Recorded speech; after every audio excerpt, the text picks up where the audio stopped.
This is the Miami Heat offense we're used to seeing. A slow-paced offense that's surrounded by half-court dribble handoffs and pick and rolls. And this is the Heat offense in the 2025-2026 season. An isolation-heavy, fast-paced style of play. Miami, with this new system in play, now ranks number 5 in points per game. In the wide-open Eastern Conference, anything could happen. The team started off the season hot, jumping to a top 3 seed in the East, but has since come down a bit. They're sitting in the play-in circle now as they have in every single season before this. However, this new system does spark something in this unexpected team. So how does this Heat team work? How does this post-Jimmy era Heat find their joy back so quickly? What is the weakness of this new team? First, we need to go back in time to understand Erik Spoelstra. In the 08-09 season, Erik Spoelstra became the Heat's head coach. Miami has always been a slow-paced team under Coach Spo's belt. In the early stages of his coaching career, he consistently had a superstar-level ball handler to help navigate this slow-paced half-court offense. An MVP-level Wade, and the greatest player of all time, Heat Braun. The league's playstyle changed drastically in the past 18 years. It, in general, plays faster. The pace of the game grew from 91.7 possessions per 48 minutes in 08-09 to 100 in the 25-26 season. However, Miami had not once played faster than league average until this year. The other notable change is three-point shooting. It went from 18.1 to peaking at 37.6 attempts per game during Coach Spo's coaching career. But in terms of shooting, Miami has been able to keep up with the league's volume. So what is their approach to fit the league's playstyle? To make it a 2-point game connect! Splash! The handoff-heavy system is something Erik Spoelstra implemented back in the 2016-2017 season, just around the time the three starts trending. Borrowing sets from teams like Golden State and San Antonio at the time, Heat used this handoff system as the main core of their offense. The handoff can help create space for the shooter to attack. Shooters like Wayne Ellington, Tyler Johnson, Duncan Robinson, Tyler Hero, and Max Strus all had great success under this system. This playstyle also depends on wings and big men, who are great at setting screens and reading the defense. This is also one of the reasons Miami decided to go with Bam Adebayo for the long run, and gave up on Hassan Whiteside. With the big men being pulled to the perimeter to do handoffs, the spacing opens up for post-up threats like Jimmy Butler to fit into this system perfectly. A star-level talent plugged into the system, and it instantly levitates the team to the next level. 3 Eastern Conference Finals and 2 Finals trips over 5 seasons. However, we all know the rest of the story. Contract problems, aging, and the lack of draft picks caused the team to lose their ability to improve their roster. Jimmy and Pat Riley fought, which led to the end of this era.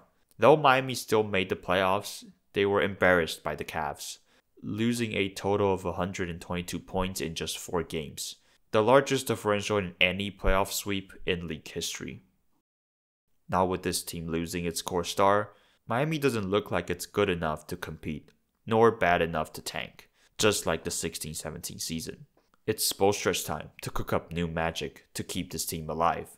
Enter Noah LaRoche. LaRoche was the assistant coach for the Memphis Grizzlies just last season.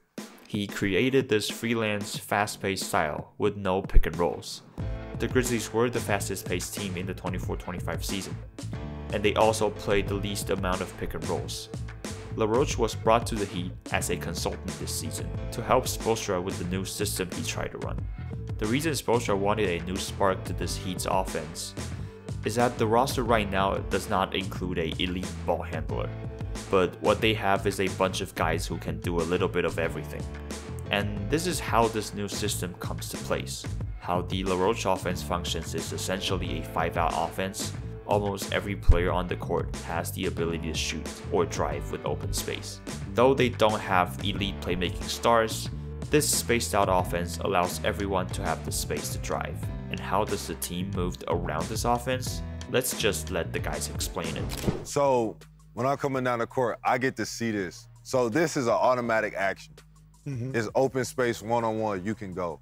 Or if we dribble this way, he back cuts. Yeah. So you fill over, Yep. and then Pull swing up. it back. I fill up. and now he can go, or if he go that way, you keep filling. Dirk, you gonna end up cutting from slot cutting. behind and him. then it's a constant movement. Yep. So there is no play to this. Now that we know how the offense moves, let's dive into the pacing of the offense. Since this system is heavily focused on attacking the dribble and motion, fast break is the most efficient way to score in this system.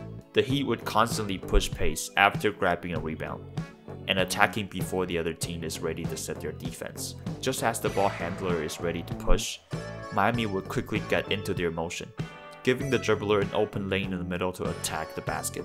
And if that doesn't work out, whoever receives the kick out is ready to go right away. The Heat uses this system to an extreme, averaging number 1 in pace and transition possessions. They also average dead last in pick and roll, handoffs, and screen assists. The usage of pick and rolls is not just last in the league this season, but it's the least amount of pick and rolls used in basketball history. With this new system implemented, Miami now ranks top 5 in points per game. It also brings out the best out of Davion Mitchell and Jaime Jaquez Jr. The spacing allows these non-all-star players that can play make able to work better in the offense. This offense isn't perfect at all. When teams are able to slow them down, this offense turned into the same type of slow, inefficient offense we see from last year. Take the recent game against the Magic in the NBA Cup for example. Orlando's attempt was to stop the ball right when the Heat grabbed the rebound, delaying the offense just a bit for the defense to set. And when you have the size and movement Orlando does, it's not too difficult to stop this Heat team without a superstar. Zone defense is also very effective against Miami, because they do not have the threat that can bust the zone with dribble penetration or cause the defense to swing just because they're too good at the perimeter. This explains why Miami is among the league leaders in scoring, but only ranks 17th in offensive rating. In December, Miami had an offensive rating of 108.7, which is 28th overall. Teams are starting to figure out this new system. In the past couple games, they are starting to mix in some handoffs and pick and rolls into their half-court offense. Maybe combining the old with the new could help spark another new life into this Spoelstra experiment. Teams are going to keep countering, and let's just see if Spo can keep cooking up new magic. Or they can just maybe trade the best transition player who fits the system perfectly. And that's all for this video today, and I'll see you all next time.